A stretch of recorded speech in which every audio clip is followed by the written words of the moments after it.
ዓላማ ያለው ሰው ግቡን ለማሳካት የትም ቦታ ቢሆን ችግርን እንደሚጋፈጥ አዶናይ ማሳያ ነው። በስልክ ስክሪን ብቻ የሚያቀውን ታዋቂ ሰው በአካል አግኝቶ ለማቀፍ አይደለም ለመታቀፍ እንደሚበቃ አዶናይ ትልቅ ማሳያ ቲክቶከር መሆኑን አይተናል። ይህ በታዋቂው ዲላን ፔጅ እና በአዶናይ መካከል ያየነው ክስተት ነው። አዶናይ ከነበረበት ድባቴ ወጥቶ በመስራቱ ዛሬ ላይ ዓለምን እየዞረ ይገኛል።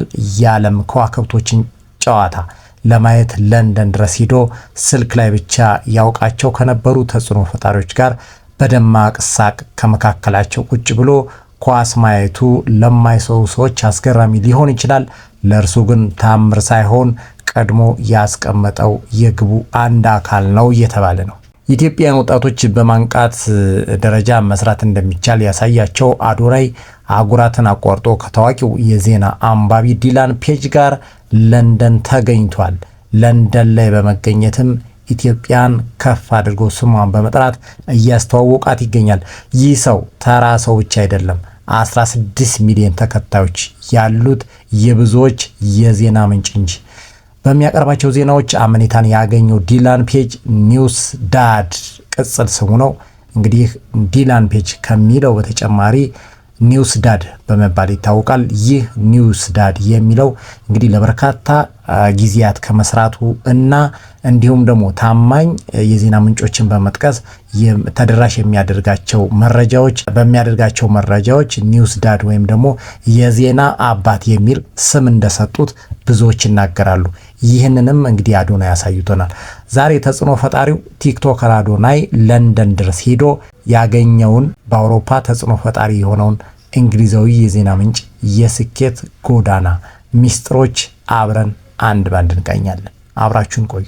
አዶናይ ለንደን ድረስ ሄዶ ታላቁን የዲጂታል ሚዲያ በማግኘት በህይወቱ ላይ አንድ ነገር ለመጨመር እንጂ ለተራ መዝናናት ብቻ እንዳልሆነ እርሱም ሌሎቹም እየገለጹ ይገኛሉ። ህልሜን ለማሳካት ምንም ነገር አደርጋለሁ፣ ከፍላለሁ የሚለው አዶናይ የወደው የነበረውን የማንቸስተር ዩናይትድ ማሊያ በማውለቅ ለጓደኛው ሲል የአርሰናል ማሊያ በመልበስ ከዲላን ጋር ወደ ሜዳ ገብተዋል። ዲላን ፔጅ አዶናይን በአካል አገኝቶ ስለማያውቅ በአንድ ሆቴል ውስጥ ሲገናኙ የነበረውን ትዕይንት ማመን አቅቶታል። ዲላን አዶናይን ሲመለከት እዚህ በመገናኘታችን ማመን አልቻልኩም ወንድሜ በሚል የረጅም ጊዜ የልብ ጓደኛ እንደነበሩ የሚያሳይ ነገር ግን ከዚህ በፊት ሁለቱ ተጽዕኖ ፈጣሪዎች በህይወታቸው አንድም ጊዜ እንኳን ተገናኝተው እንደማያውቁ ራሳቸውም ተናግረዋል። እንደገና ደግሞ ተገናኝተው እንደማያውቁም የተለያዩ መረጃዎች እየወጡ ነው። ነገር ግን እነዚህ ልጆች ሲገናኙ ከዚህ በፊት እጅግ በጣም የጠበቀ ቁርኝት እንደነበራቸው የሚያሳይ የሰላምታ ልውውጥ ሲያደርጉ ተመልክተናል። ይህ ደግሞ እጅግ በጣም መመረጥና መታደል እንደሆነ ብዙዎች የሚቀኑበት ተግባር እንደሆነም ያየንበት ነው። የሁለቱ ተጽዕኖ ፈጣሪዎች መገናኘት ከስራ ባሻገር ጥልቅ ወዳጅነት የታየበት እንደነበር ብዙዎች ይናገራሉ። ዲላን የ10 ዓመት የፍቅር ጓደኛ የሆነችውን ሙአዲን በመያዝ አዶናይን ደማቅ አቀባበል አድርጎለታል። ሁለቱ የማህበራዊ ሚዲያ ተጽዕኖ ፈጣሪዎች ግንኙነት ከስራ ባለፈ ስለ ትዳራቸው ለተከታዮቻቸው ማብራሪያ የሰጡበት ወቅት ነው።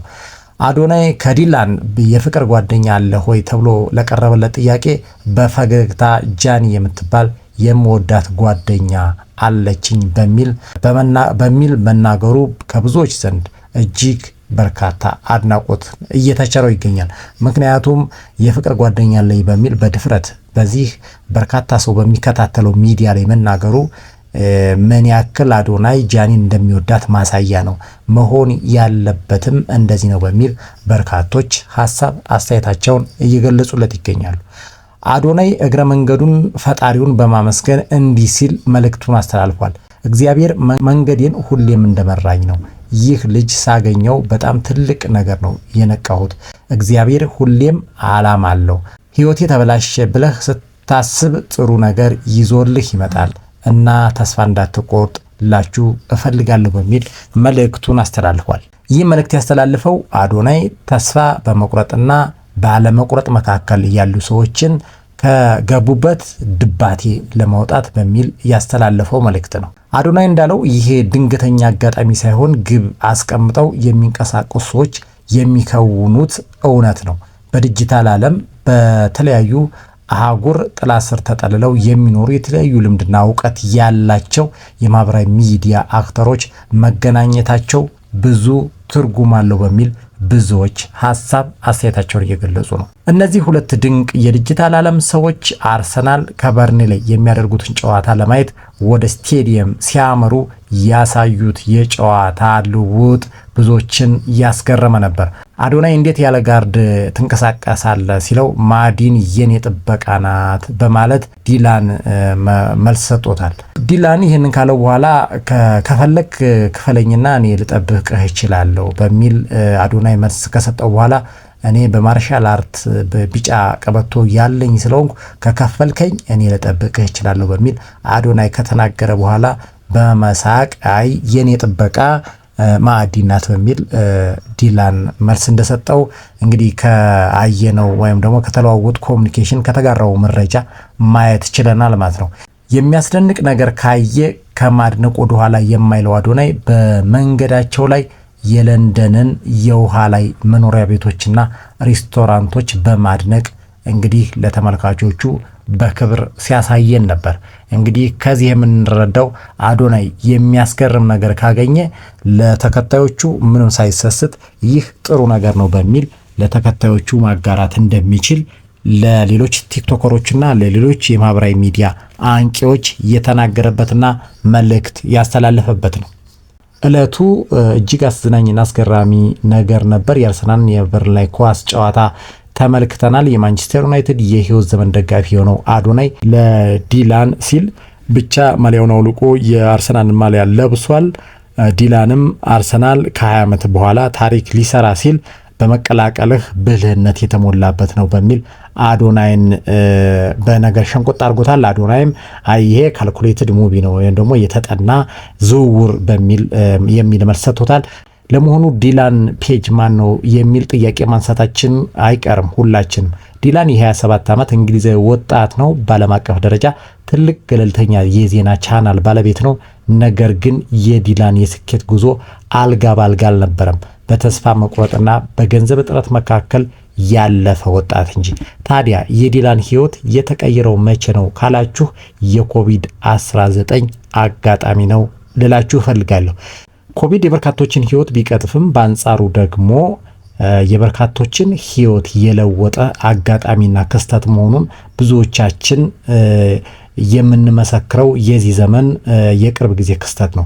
ዲላንም አጋጣሚ ከቤት የሚወጣበት ጊዜ አልነበረም እና በቤት ውስጥ ተቀምጦ ዜናዎችን እያጋራ የቆየ ወጣት ነው። አሁንም ከፈተና አልተገላገለም።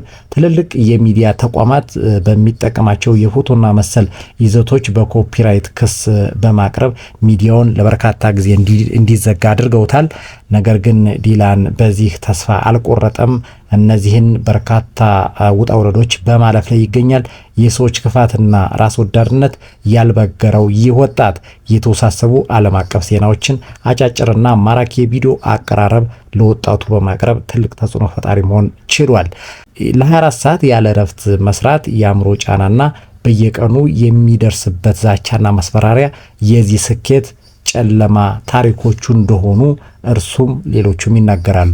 እንግዲህ የሚገርመው ዲላን አንድ አባባል አለው። እኔ ካላረፍኩ ዜናውም አያርፍም የሚለው ዲላን ዜናዎቹን ፈተናዎቹን በሙሉ እንግዲህ እዚህ ላይ ማንሳትን ያለብንና ሌሎች ልንማርበት የሚገባው አንዱ ትልቁ ነገር ዲላን እንዲህ በሚል ይታወቃል። እኔ ካላረፍኩ ዜናውም አያርፍም በሚል ንግግሩ ይታወቃል።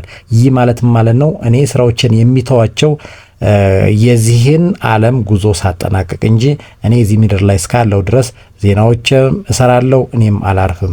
ስለዚህ የምረከው የምደሰተው ዜናዎችን ለሰዎች በማጋራት ነው በሚል ንግግሩ እናውቀዋለን ማለት ነው። አዶናይና ዲላን የአርሰናልና የበርንሌይ ጨዋታ በደማቅ ድባብ ተመልክተውታል። በስቴዲየም የነበረውን ድባብም ለማጋራት ሞክሯል። እንግዲህ ብዙዎቻችን የምናውቀው አዶናይ የበርካታ ኢትዮጵያውያን ወጣቶች እድል ከፋች እንደሆነ ይታወቃል። ለበርካታ ወጣቶችም ሮል ሞዴል ወይም ደግሞ ተሞክሮ በመሆን በርካታ ልጆች ከነበሩበት ድባት የወጣው የራሳቸውን ስራ እንዲሰሩ እያደረገ እጅግ ምርጥ ወንድማችን ነው። በርታ ልንለው እንፈልጋለን።